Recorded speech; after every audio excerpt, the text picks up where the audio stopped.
switch off these lights. Right. Thank you. Did you sign? Okay. So we did 4.1 together. And for homework, I gave you guys 4.2, 4.4, and 4.6. Right. So let's start with question 4.2. Question 4.2. Right. So if you can flip there in your textbooks, you can see what is actually transpiring over there.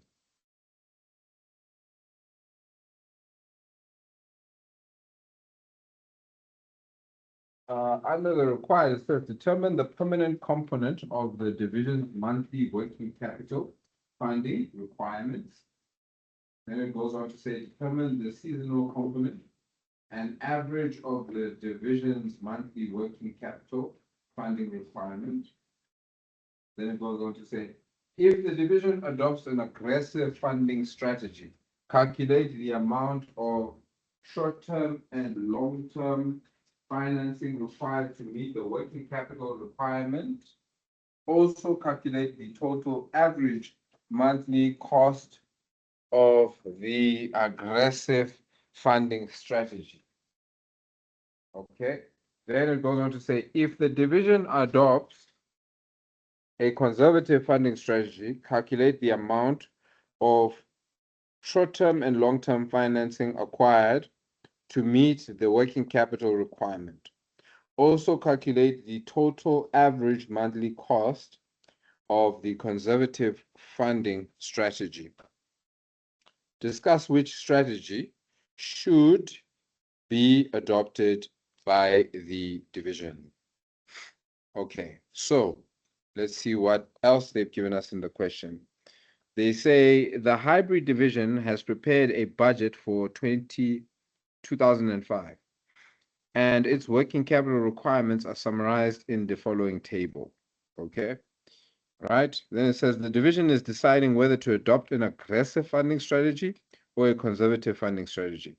Short-term funding can be borrowed at a rate of 10% per annum, and long-term funds at a rate of 15% per annum. Okay, so we have all our information there. You can see the table on the screen or on the projector, right? So what is happening over here?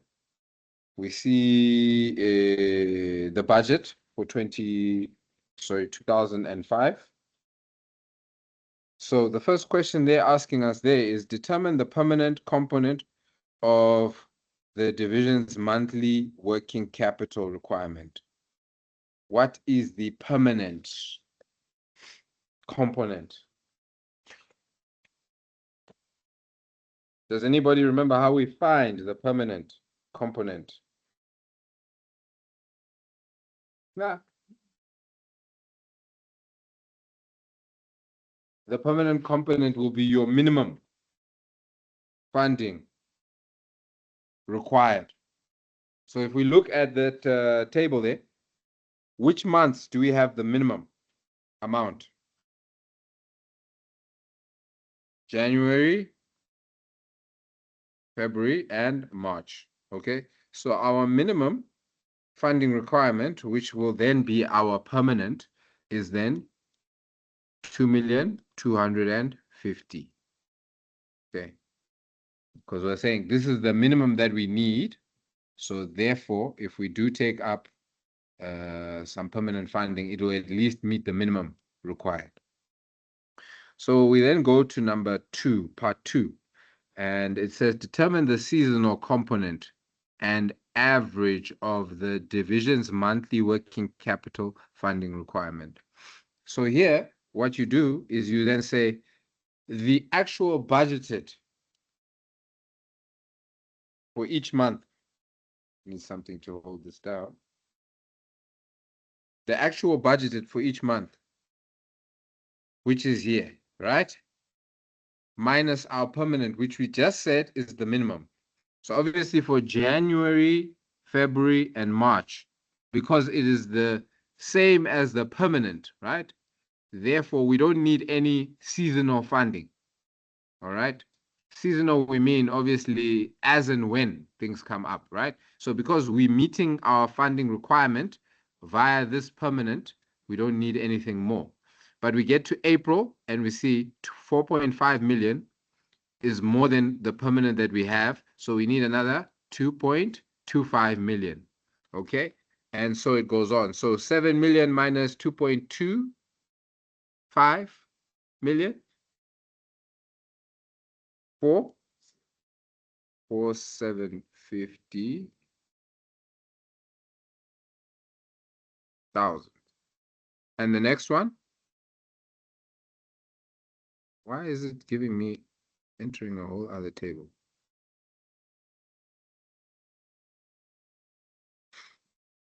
$10 million.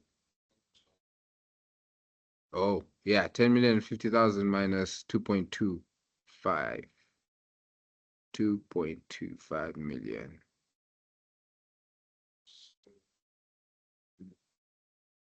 800,000. And the next one,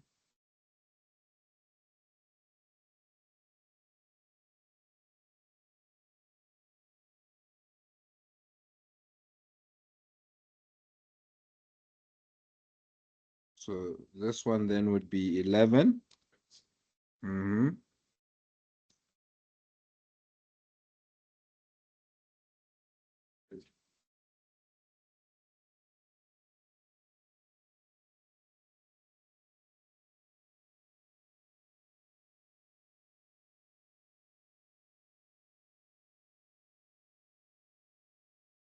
So that will not just be 10,000 more than June.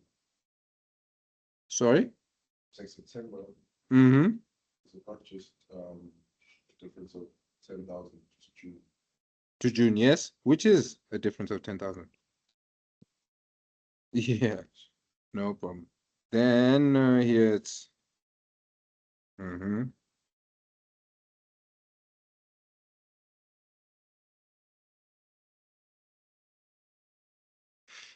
right.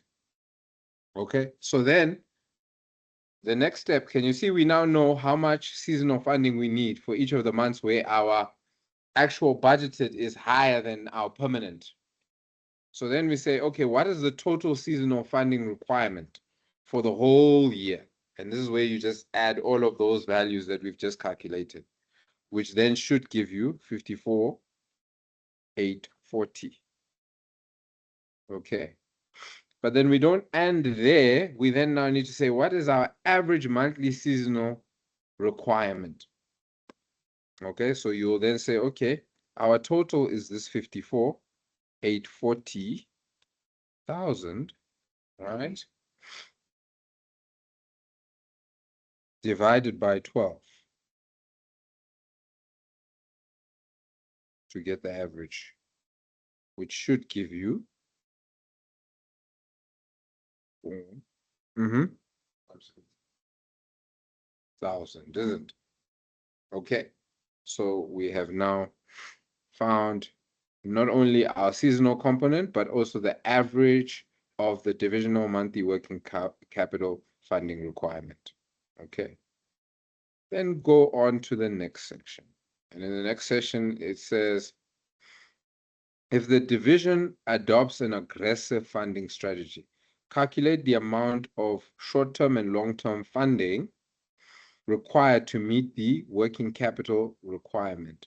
Also, calculate the total average monthly cost of the aggressive funding strategy. Total average monthly cost of the aggressive strategy is calculated as follows. Okay, so firstly, you calculate the short-term funding.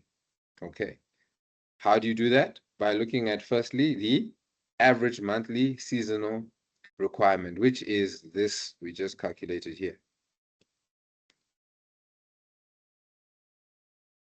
Now, does anybody know what we mean when we say adopting a aggressive funding strategy?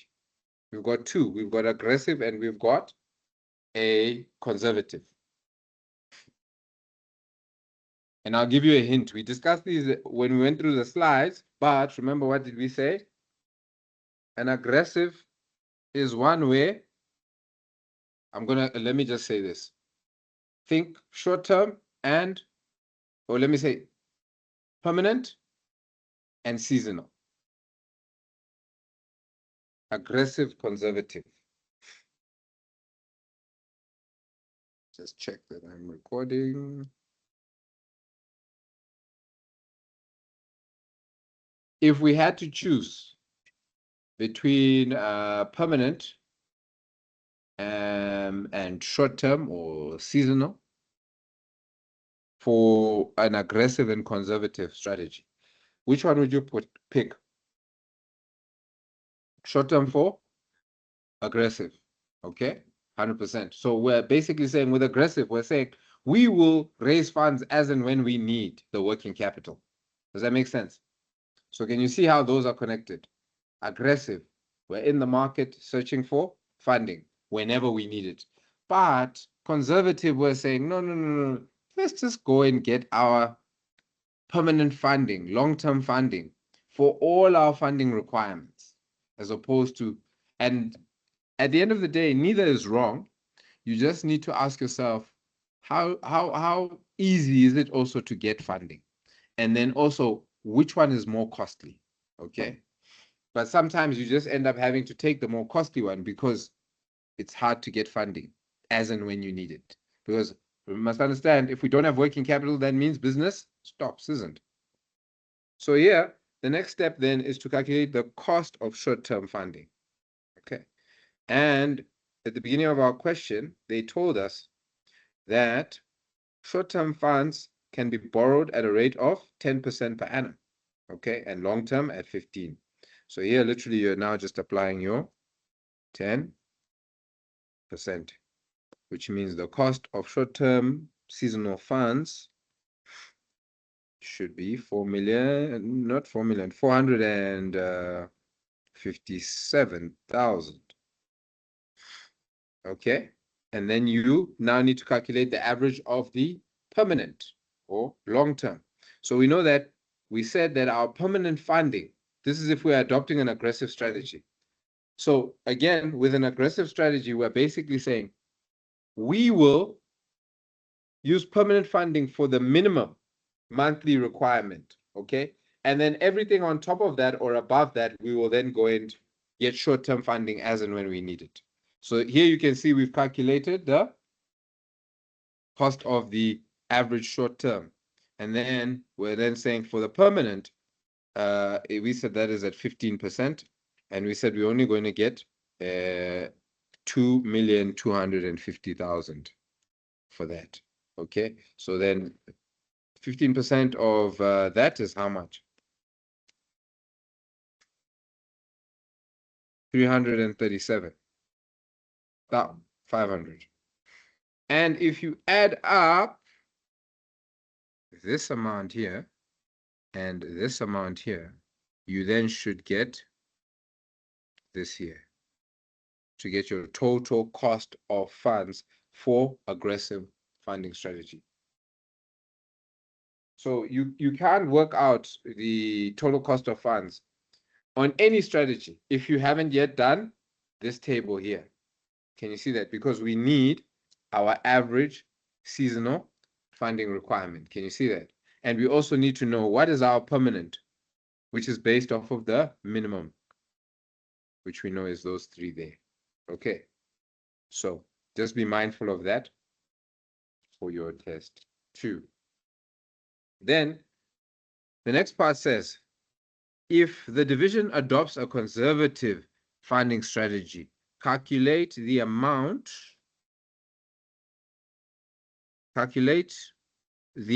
of short-term funding and long-term financing required to meet the working capital requirement.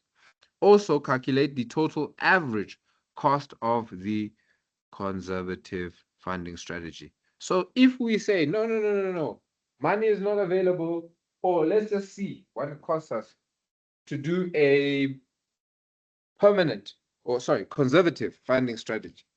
We then look for the peak requirement level. In other words, the highest required funding.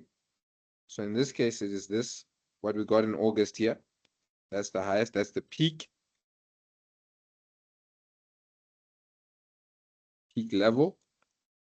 And then we say, okay, the cost of long-term permanent financing is still 15%. So 15% of that.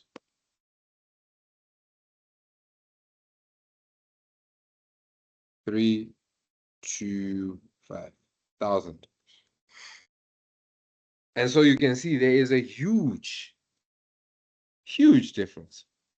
If I change this to yellow, can you see that? There's our cost there, and here's our cost. Huge difference. So you need to really ask yourself, do we have no other option? Do we have nobody who can fund us as and when we need? Because the cost to fund permanently is quite significant. And which makes sense, because when you raising, let's say 15,500,000, that money is sitting in the bank. You have it for longer. Can you see that? So it's compounding more than when we say, oh, we just need to add another 2.25 million on top of the 2.5 we already have. Can you see it's compounding for a lot shorter? So it actually makes perfect sense. Then here it just says, discuss which strategy should be adopted by the division. So this, I think you can actually read on your own, because we pretty much have discussed most of it. But here you can see in the first paragraph, it says, on the face of it, it appears as though the aggressive funding strategy is preferable, as the total monetary cost of funding is 794,500 versus 2,325,000 of the conservative strategy. The only drawback of the aggressive funding strategy is that the division may experience difficulty in raising the required seasonal funds as needed, and the short-term interest rate is variable and subject to fluctuations in real life, isn't? Here it's easy for us to say it's remaining at 10%, but in real life, it may go up to 12. It may go up to even past 15 if we have an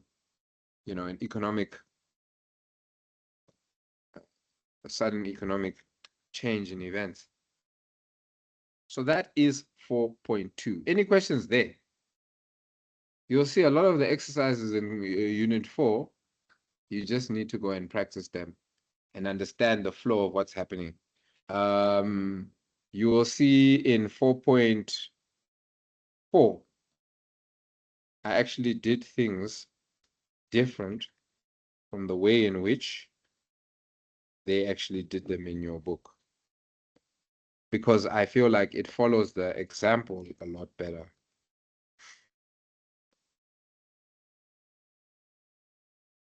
But yeah, let's get into it. Let's see what's going on there. Let's see what's going on there. So, question 4.4. What is happening?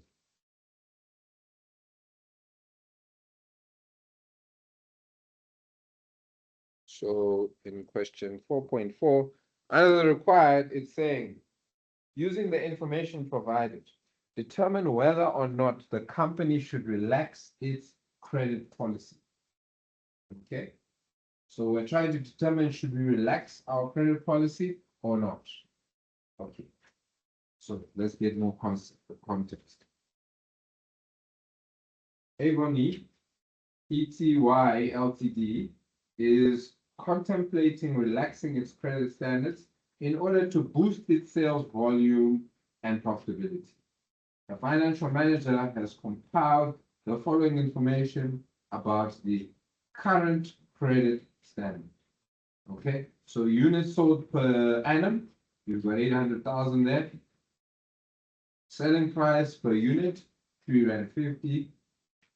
Variable cost per unit, 3 Rand. Credit losses expense as percentage of sales, we've got 2%. Okay, so 2% of our sales ends up in credit losses from the current policy, right? Credit policy. Average collection period, 30 days. Okay. Then goes on to say, by relaxing the credit standards, it is estimated that sales will increase by 400 units per annum. Okay, so this is what we wanted, is to sell more units. So we're actually going to sell more units.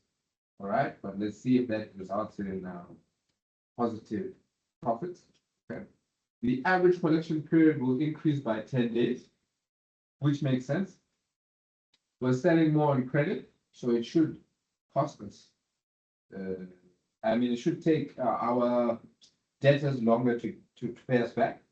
And then credit loss expense as a percentage of sales will increase from that 2% to 2.5%. Then it says the required rate of return on assets of similar risk is 10%.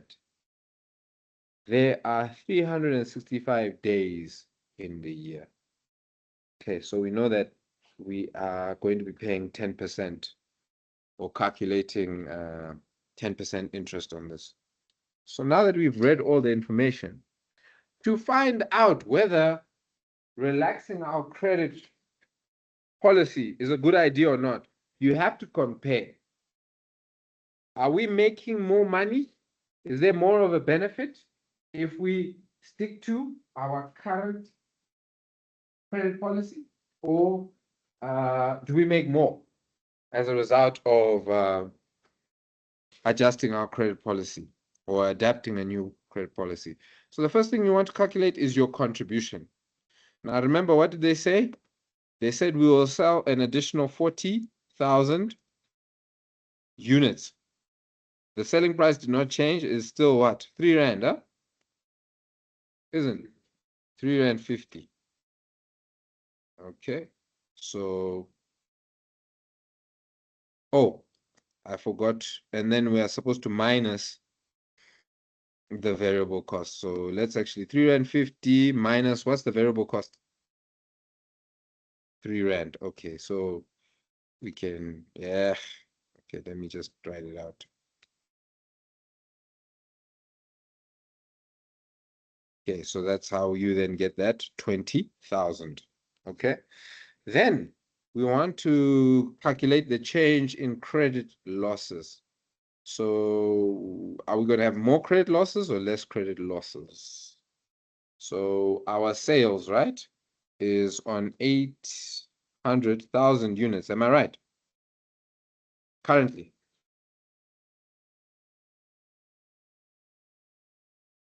So, and that is at a sales price of 3 Rand 50 times 2%, 0.02. So that's our current credit losses, 56,000. Then we have our proposed.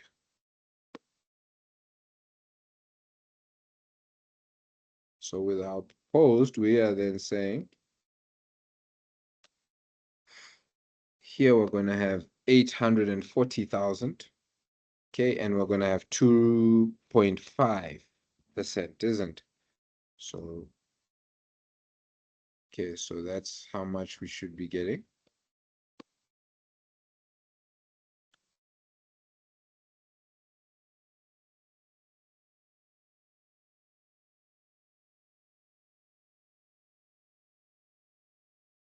So if you calculate the difference, you can see there's now an increase in credit losses. And are we getting that 17,500? Difference in credit losses. It looks about right. Okay. So then we say, okay, let's now calculate the change in variable costs. Now, why are we calculating the change in variable costs when we already calculated the contribution earlier?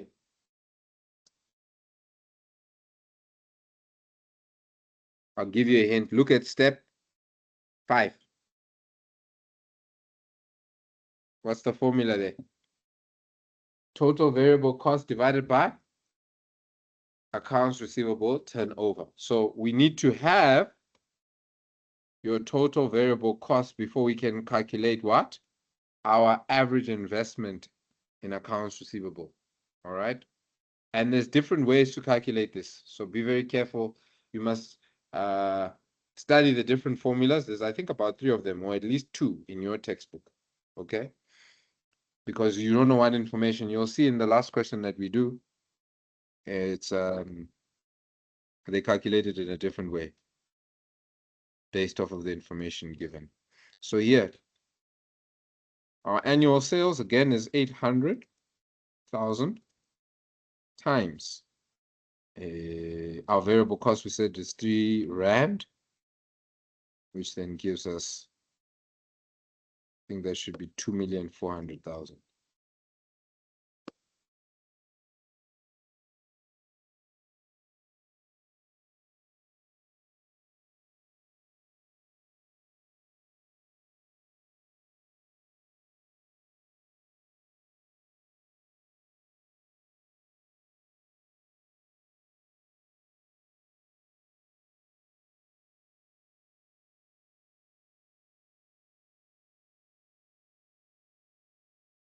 Okay. So here we're not looking for the difference in variable costs, because that doesn't give us any real information. We just needed the total variable costs. Okay, makes sense. All right. Then I had already calculated your turnover of accounts receivable, and literally there we are just taking 350 days, in other words, the number of days a year, and dividing it by the current collection period for accounts receivables, which is 30 days. Okay, which is 30 days on the current plan. And then when we go to the proposed, we do know it's going to take us 10 more days. So that then becomes 40. Okay, so the number of times, remember the turnover of accounts receivable, we're saying how many times can we turn over our inventory? All right, or let me say not inventory, sorry, our accounts receivable in the year. So here you can see we turn it over only 12 times. Okay, but here we're turning it over even less because it's taking our debtors longer to pay us. Can you see that? All right, so let's see now. So now to calculate the average investment in accounts receivables, as mentioned earlier, we're saying total variable costs divided by your accounts receivable turnover. And there you can see that's exactly what we've done over here and exactly what we've done over here. Okay. Now I must confess, I think here I was getting a different amount from what's in the back of your textbooks. I tried with different calculators, so I think you guys can try the same thing. I saw that in your textbooks, they rounded off these amounts to 2 decimal places before dividing. But yeah, just check if you're getting what I'm getting over here.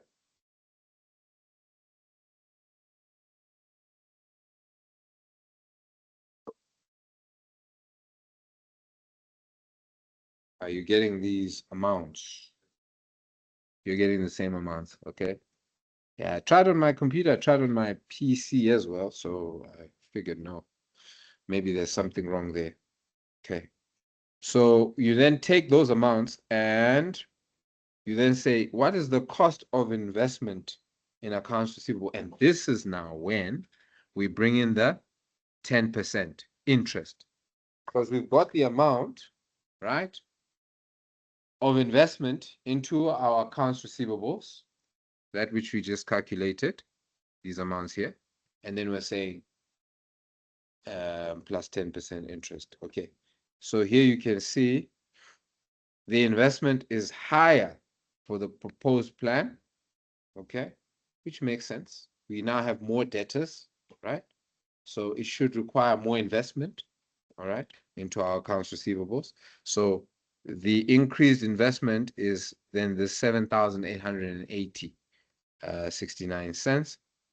Then we say calculate the change. Remember, at the end of the day, it's all about net profit. It's about that bottom line, okay? Because that's what we eat or forfeit. So we then say, okay, cool. We do a mini, you could say financial statement. We have an increase in contributions, that being the 20,000 we calculated earlier.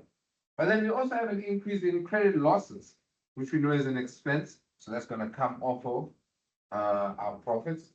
Then we also have an increase in interest charges by way of this investment in accounts receivables. Can you see that? So when you add up the costs that would come with the new credit policy versus the additional income or contribution that we generate, you see that we actually make a net loss. So are we actually going to take up this proposed credit policy? We are not. We're not going to take it up. Okay. So Is that the only point in which yes, at the bottom. Unless they ask for something else. But I think the only thing they could maybe ask is maybe they could ask something in connection to the change in cost of investment to see how much you guys know or understand these things. They could ask you maybe what this actually means in terms of your accounts receivable turnover. What do we mean when we say it has changed from 12 to 9? How does that impact the business? Is it positive? Is it negative? You know, that type of a thing. Yeah, variable cost, no. Credit losses, why? Maybe they might say, why has our credit losses increased? Why has that increased, for instance? And obviously, with us doing more credit sales, we're bound to have more people that default. That's in a nutshell what's happening over there. Okay, so I think let's take a quick 10-minute break. Then when we get back, we'll just do 4.6, and that'll be it for today.